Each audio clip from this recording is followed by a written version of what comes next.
Not a single good thing happened on the field at Lambeau Field for the Packers on Sunday, as the Packers lose 16-13 to the Panthers. Hands down, no question, no debate, worst game of the season, and I'll tell you why. Not only did they lose, which, woof, but they lost at home. So that whole Lambeau mystique thing, I know we've talked about it here on Jen, Gabe, and Chewy. Where is it? I don't know. You lose ground in the NFC because you got Philadelphia, you got Tampa Bay, and you got Seattle all now with a better win percentage in the conference. You lose momentum headed into that huge Monday Night Football matchup against the Eagles. And I know there are people out there who say that momentum doesn't exist, but you're wrong. And for the cherry on top of the totally craptastic Sunday, and I don't mean Sunday as in day of the week, you likely lost Tucker Kraft, your best offensive weapon, to a significant injury, possibly season-ending. Did I miss anything, folks? Matthew Golden got hurt as well. Micah Parsons didn't have a pressure for the first time in his career against an offensive line that was as beat up as an offensive line can be. Other than that, no, I think we're good. Covered it Missed all. a field goal, so That was windy. Sprinkle in some special teams malfeasance in there as well. We will get to that, Shu. What was the most frustrating part? Teams win in all three phases. The Packers lost in all three phases. What was the most frustrating part for you, Chu? The frustrating part, and I've never had a loss that bad at Lambeau against a bad team. It's the worst loss since the merger, by the way. Yeah. Packers' worst loss since the merger. It's almost like you wake up in the morning and you can't snap out of it. And what I mean by that is you could tell they were flat. You could just tell they were flat. There's no flying around. There's no energy. The defense sucked. Even though they didn't put up a bunch of yards, I mean, you were in position to make plays on third down, and you didn't make them. Carrington Valentine, when Tet McMillan pulled that one away from you got to knock that down or you got to pick it. It was in your hands. Just a lot of little crap, and then Jordan making his bonehead moves. And I'm as guilty as anyone. We got to stop crowning these guys after one game. Because I was talking, last week, I forget who I asked a question to. I'm like, well, should they start talking extension with Matt LaFleur? No. Enough of the Jordan MVP talk. Stack some games together. It's just, I don't know what the hell that was. But it felt like I was woke up and I can't snap out of it. That's how bad it was. Like a fever dream. Additionally, I know the Green Bay Packers social media team has a job to do. All right, they got stuff they got to do. Maybe, just maybe, we hold off on the happy birthday Tucker Kraft post with him getting poured on with water bottles after winning a game when we're all waiting for the is he out for the season news. Well, yesterday they said, hope everybody has a good time at Jordan Love's birthday party or something along those lines, and they were referring to the game, and if that was a party, take me off the list. I don't want to be invited to those kind of parties anymore. I think the most frustrating part for me, Chu, is I understand what you're saying about not crowning this team, but you have seen flashes of greatness. You have seen stretches that get your hopes up about a deep playoff run, about an NFC championship, hell, about a Lombardi. Forget all that for now. You're right. Because given the opportunity to stack success, which is what they had yesterday, an opportunity to stack success, build momentum going into a big matchup against the Eagles on Monday Night Football, big audience, all eyes, etc., you turtle. You crap down your leg. It was infuriating, it was embarrassing, and it makes you feel dumb, like you were saying, for having had any of those thoughts that you mentioned after the win against the Steelers. Gabe, I'll go to you. The most frustrating thing about yesterday's loss to the Panthers. They didn't learn a lesson from earlier this season. Yep. Because you were double-digit favorites against Cleveland or a touchdown favorite, whatever you were at Cleveland, and that went the way it went. And this is the youngest team in the NFL. Yeah, they've got some experience, but one word I heard Tausch throw out yesterday was immature. Like, this was an immature loss by this team. And you didn't learn a lesson. I don't know why you refused to learn the lesson, whether that's coaching staff, players, combination of both, but you had an opportunity to go, okay, yes, we lost to Cleveland, but we learned our lesson of how we properly prepare when we know we're better than someone. And we can go out there, take care of our business, handle our business, and we can be a team that even though we're young, we can be trusted. No. And that's where I think everything comes into play here. Like, that's a team, a veteran team doesn't lose that game yesterday.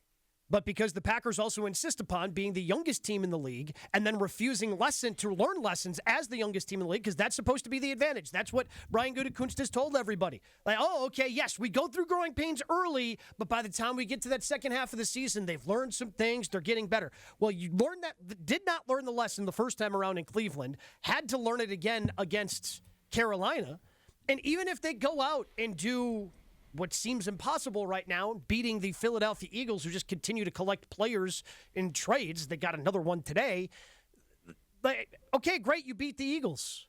All right, who's to say you're not going to stub your toe against one of those other teams that you're going to be favored by a bunch down the stretch because you refuse to learn the lesson of how to get yourself ready against inferior opponents? Look, people are reacting this morning to 800-990-3776. We want your calls. We want your texts. We want your YouTube comments. They are coming in so fast and furious. I can barely keep up reading them and then holding them to get them on the line. But I will mention this one by John. The Love LaFleur combination doesn't work. LaFleur has his nose buried in the play sheet, so he has no game awareness. Love shows no leadership towards his teammates, and he can't throw a deep ball. I would argue he can throw the deep ball. The problem is the Panthers came in and said, we're going to put those two safeties back there. We're going to take away the deep ball from you, so go ahead and try to dink and dunk us to death. And unfortunately, the Packers were unable to do that. There was a lack of rhythm offensively. We have talked at times about sequencing and the way that you set something up for early to set it up later in the game. We also talked about the weather. Pam Oliver let us know very early in the broadcast that the weather was going to play a factor. So where was the Matt LaFleur big picture, which is at some point in this game, we're going to have to go against the wind, Bob Seger. And at some point, we're going to need to make sure that we've got a big enough lead on this team that stretch, when we're trying to throw into the wind, isn't going to keep us from winning this game. And it feels like he missed the boat on that as well. Right? It feels like he missed the boat on that big picture. I'm looking at the pictures. I'm watching videos of the flags just whipping in the wind over there going, man, it's going to be real hard to throw the ball when you're headed that direction. So you're going to have to be on the ground. Now you've lost the advantage of predictability. And it was all of those things that I wonder sometimes if they sail over Matt LaFleur's head. 800-990-3776. Plenty of reaction to get to this morning. Keep it coming on the Carbless Talk and text line. Keep it coming on the YouTube stream. What irritated you most, Gabe, about this loss? Yeah, and again, it's just the youth of this team continuing to show itself, and Matt LaFleur just, between him and Jordan Love, just not having any patience whatsoever. Because they like you said, they just, okay, we're going to put these safeties back here. All right, you got to throw underneath. And they just, either it's going to be a screen behind the line of scrimmage or they want to chuck it 25 to 30 yards down the field. There wasn't really much in between. While, you could constantly kind of run little 5-7 yard routes, get those, try to make somebody miss, and maybe try to make a big play that way. But they just refused to even take what was being given to them yesterday. And I think if they just show that patience, take what's given to them, death by 1,000 cuts, eventually the Panthers are going to be pulled out of what they were trying to do. And you're going to walk away winners yesterday. But the decision making, we haven't talked about 4th and 8 and deciding to go for it. Well, it's only 10 minutes into the show. We've got time. Oh. His fourth down decision making is like flipping a coin. There's no rhyme or reason to seemingly any of it, because he wanted to kick a field goal at Arizona when it's 4th and 2 and wanted to kick then. But now when it's 4th and 8 at the 13-yard line, okay, we're going to go for it in this situation. Okay, all right. To win the game, you needed 2 scores. Like, to win that game, you needed 2 scores, and your defense was getting stops. Like, it's not like your defense, you gave up 16 points yesterday.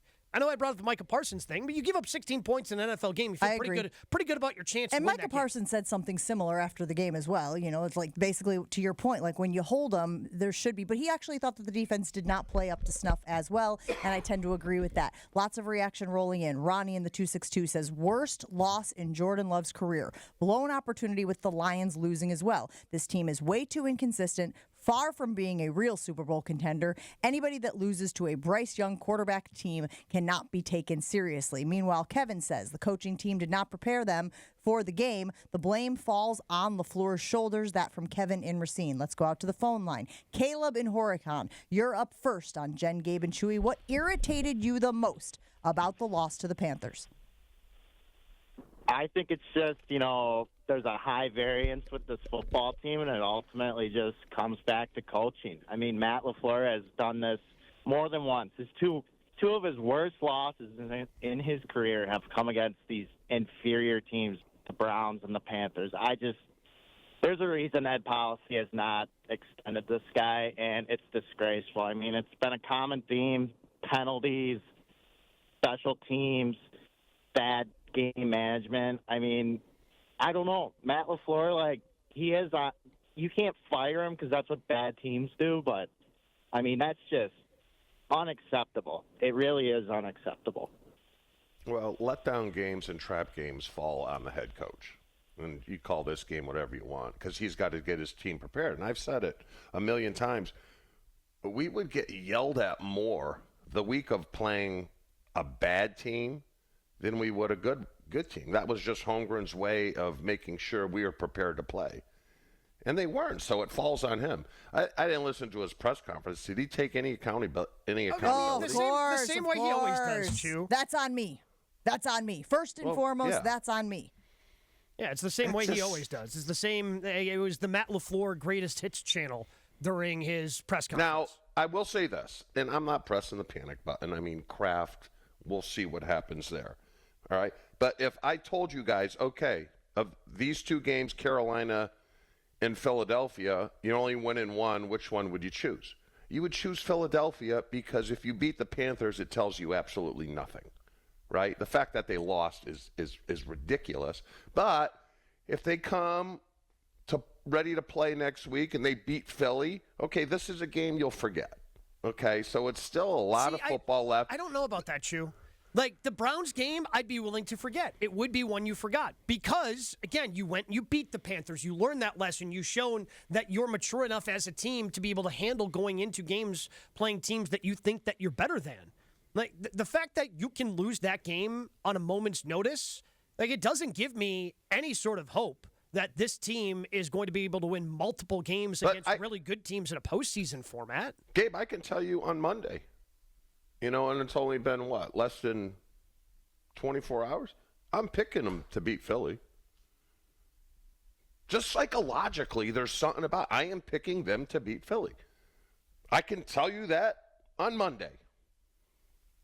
Tucker Kraft be damned. Whether he's, obviously he's not going to play, but if it's an ACL or whatever, I'm picking them to win. They will win.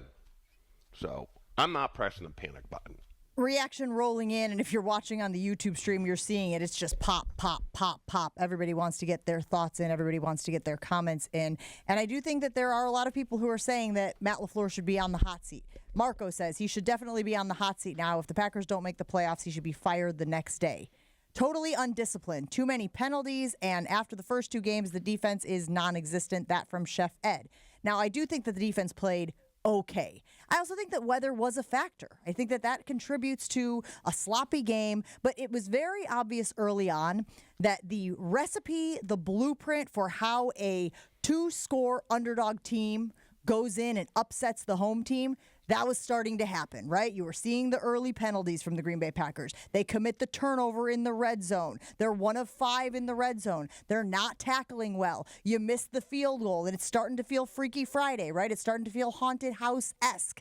And that's when I was like, oh, no. This thing is trending in the direction of the Panthers leaving here with a victory. And sure enough, that's exactly what happened yesterday at Lambeau Field. 800-990-3776. Keep getting us your reaction. Lars in the 920 says LaFleur needs to give up play calling duties immediately. If he spent as much time game planning, I'm not going to say that. This game is 100% on him, and I am sick of his excuses. People are clearly fired up. People are clearly upset. Get us your reaction. Do you have issues with Matt LaFleur's play calling? But the problem is, Jen, who do you go to? There's no one on the staff that Stenovich has never called plays. I mean, you can't give him, the reins right out of the gate when he's never done it before. I mean, calling plays is an art. What did you just say? Is Getsy around? Yeah. No, thank you. No, thank you. Chicago wasn't enough for you? Oh, man.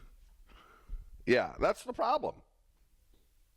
That's the problem. God, why am I blanking? The next thing, Josh is going to be calling for the guy that left to go be the head coach in Denver. Oh, Haskell? Yeah. Or, no. Haskell. It starts with an H. Hackett. Yeah, didn't he follow Yes. Aaron Rodgers? Isn't he back? I think he is. Yeah, isn't Hackett like on the staff? I knew he was briefly. I don't know if he still is. Let's go back out to the phone lines, 800-990-3776. But no, I don't want him calling plays, Josh. Alan in Milwaukee, you're up next on Jen, Gabe, and Chewy. What irritated you most about the loss?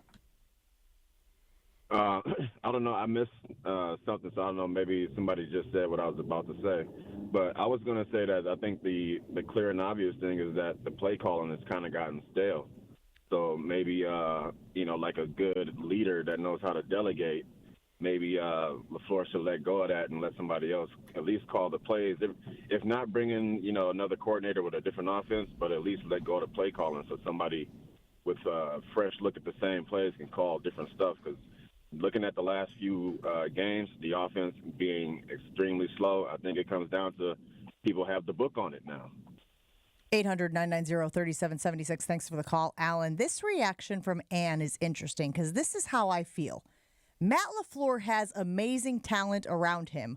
We should have more wins and more championships. He needs to be fired. Now, I don't necessarily know if we're at the firing stage, but I agree that when you look at this team to a man, there is enough talent for them to be a top team in the NFC. So where is the disconnect? We'll discuss that right after this on Jen, Gabe, and Chewy. Hey guys, it's Jen from Jen, Gabe, and Chewy. Thanks for watching our clip. I'm sure it was super informative and educational. I'm just kidding. I love those knuckleheads. And we do it live every Monday through Friday from 7 to 9 a.m. on 94.5 ESPN Milwaukee. Make sure that you like and subscribe and hit that notification bell so that you get informed anytime we drop new content.